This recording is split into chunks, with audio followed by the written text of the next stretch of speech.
Hello, my name is Chris Tennyson, and I am the head of Academy at Trike Theater. For those of you unfamiliar, Trike Theater is Northwest Arkansas's only professional theater for youth and families. We offer a wide range of classes, camps, and productions. If you'd like to learn more about how Trike Theater can become part of your family's experiences, visit the website below. Now, I bet you're all here because you love to read. As you can probably tell, so do I. So, when we got the opportunity to take part in this fantastic event surrounding the wild robot, well, we jumped at the chance. I have to say, I really loved this book. How about you? Yeah? Yeah? What were some of your favorite parts? Oh yeah, those are great. I gotta tell you, for me, my favorite part was, well, a bunch of parts that were all kind of around one theme or one central idea. And that was the amazing relationship between Roz the robot and Bright-Bill the young gosling. I thought it was such a beautiful way to show tenderness and vulnerability and trust among those family members that we hold close, and how that relationship develops over time.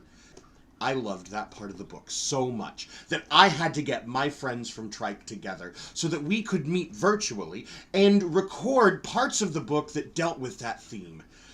I hope you love it as much as I do. Now, where we're going to start is right around the first swimming day. Do you remember that part? Good afternoon. You two remember me, Bright-Bill? Loudwing! Loudwing! Oh, very good. Now, Roz, you know what tomorrow is. Tomorrow is swimming day. Oh, the day when all the parents take their goslings off to the pond for the first time. And you simply must bring Bright-Bill. Swim! Swim! Bright-Bill can go, but I cannot swim. I cannot go to the pond with him. I will not be able to protect him. Well, who'd have thought a big thing like you would be afraid of a little water? Well, don't worry about Bright-Bill. He'll be safe in the flock. And he is going to have so much fun swimming with the other goslings. We'll begin at sunrise, so don't be late. See you in the morning. Swim! Swim! Yes, Bright-Bill, swim, swim. Early next morning, peeps and honks and splashes began echoing across the calm water. Roz and Bright-Bill followed a trail through the fog and over to a beach that was crawling with fluffy goslings and proud parents. Roz took a few steps into the water, and her survival instincts immediately flared up.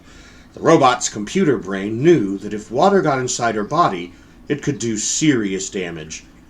And so, as other parents began swimming across the pond, Roz stood safely in the shallows and watched. Bright-Bill ran up and down the beach with the other goslings, peeping and laughing and pretending to be afraid of the tiny waves. When one wave finally pulled him in, he felt his body floating on top of the water. A big smile appeared on the gosling's face. Oh, very good, Bright-Bill. You're a natural. Yes, Bright-Bill, you are a natural. Roz spent the morning watching her son swim around the pond, and as she watched him, she felt something like gratitude. Thanks to Bright-Bill, the robot now had friends and a shelter and help. Thanks to Bright-Bill, the robot had become better at surviving. In a way, Roz needed Bright-Bill as much as Bright-Bill needed Roz. Bright-Bill had spent his entire life by the pond, and he was becoming very curious about what lay beyond his neighborhood. So one day, his mother said to him, Let us go for a walk, and I will show you more water than you can possibly imagine.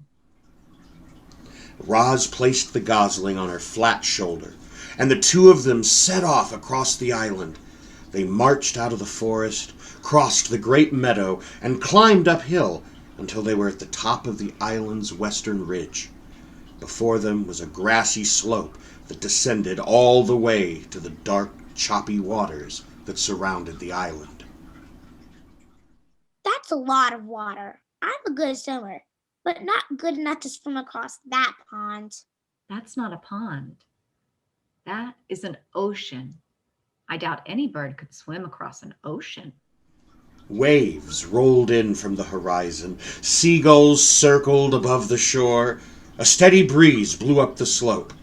A bright-bill's yellow fluff had recently changed over to a coat of silky brown feathers as he spread his feathery wings into the breeze. Mama, look, I was flying. That was not flying. Well, I was almost flying. I'm going to try again. I've observed many birds in flight.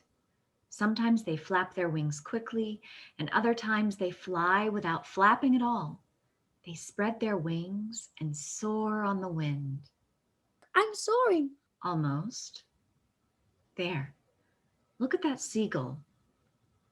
It seems like she is not doing anything, but if you look closer, you will notice that she is making small adjustments with her wings and tail. I think you should try adjusting your wings and tail, like her. The wind is pushing me backwards. Change the angle of your wings. Let us see what happens when they slice through the air. Mama, look, I'm soaring. I'm soaring. I'm a natural. You are doing very well, but you need to keep practicing. I'm flying, Mama. I'm really flying. You are flying. Very good. I can't believe I can fly now, Mama. I wish you could fly with me. As the year went on, summer arrived. On clear summer evenings, Roz, Brightbill, and his best friend Chit-Chat would sit outside and watch fireflies twinkling around the pond. Then they would lie back and gaze up at the darkening sky. That big circle is the moon. And those little lights are called stars. And one time, I tried to count them all. But I can only count to 10. So I just kept counting 10. Over and over and over. And I have no idea how many stars there are, but I know it's more than 10. They are not all stars. Some of them are planets. What's a planet? A planet is a celestial body orbiting a star. What does celestial mean? Celestial means something that is in outer space. What is outer space? Outer space is the universe outside the atmosphere of our planet. What's the universe? The universe is everything and everywhere. Oh, so the universe is our island? None of them would ever really understand the universe, including Roz. Her computer brain knew only so much.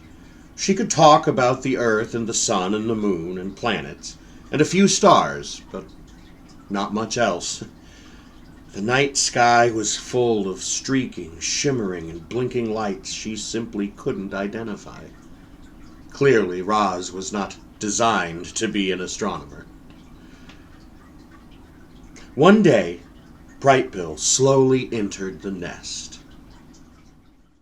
Mama, the other goslings said that we have to leave the island soon, and we won't return for months and months. Is it true? That is true. You know, geese migrate south for the winter. Will you migrate with us? I cannot fly or swim, so I will spend the winter here on the island. Can I stay with you? I do not think that is a good idea. I think you should migrate with the flock. How long will the migrations take? Where will we fly? When will we come back? I do not know. Let's go ask Loudwing. And so the robot and the gosling walked around the pond to where Loudwing and the others were chatting. Hello, everyone. Brightbill has some questions about the flock's upcoming migration. Oh, and I would be happy to answer them. What would you like to know, little one? How long will the migration take? When will we come home? It will take us a couple of weeks to fly south. Well, depending on the weather. And we'll come back to the island after 4 or 5 months, depending on the weather. Thank you, Loudwing. Lately, I've been feeling this strong urge to fly, not just around the pond or the island, but to go on a long flight, a journey. Those are your instincts. All animals have instincts. They help you survive. Do you have instincts? I do have instincts. They help me survive also. My instincts are definitely telling me to fly south for the winter. I just wish you could join us. I am going to worry about you while I'm away. Do not worry. I will be fine. Early one morning, Bright-Bill waddled outside and looked at the pond. The water was perfectly still. A few lazy clouds drifted above. Geese were already gathering down by the beach. So today's today, huh? You're gonna see so many new things and meet so many new animals. But if you see any squirrels or 𝗔𝗰𝗁 𝗏𝗏, please tell them Chit just says hello. Today is the day. The flock will be leaving soon. Are you excited, nervous, or scared? I'm all those things. Well, don't worry about your mother. I'll look after her so you know she'll be perfectly fine. I'm afraid it's time to go. Okay, Mama. See you in the spring, Chit Chat. Have a nice migration. Come home with lots of exciting stories. Well, not too exciting. I don't want anything scary to happen to you. Goodbye. Oh, there you are, Bright-Bill. We are just about to begin. May I have your attention, please? I will be leading this year's migration, and I'm asking everyone to join their families for takeoff. Oh, once we are all airborne, each family will take its position in our V formation. I have a question. My son will not have his family with him. Where does he fit into the formation? He can fly with me. Bright-Bill is a very clever flyer, and I could use his help at the point. A cloud of feathers floated down around the robot and her son. You are not a gosling anymore. I'm proud of the fine young goose you have become. Thanks, Mama. Is this where we say goodbye? This is where we say goodbye for now. Spring will soon be here, and we will all be together again. I'm going to miss you. I'm going to miss you too.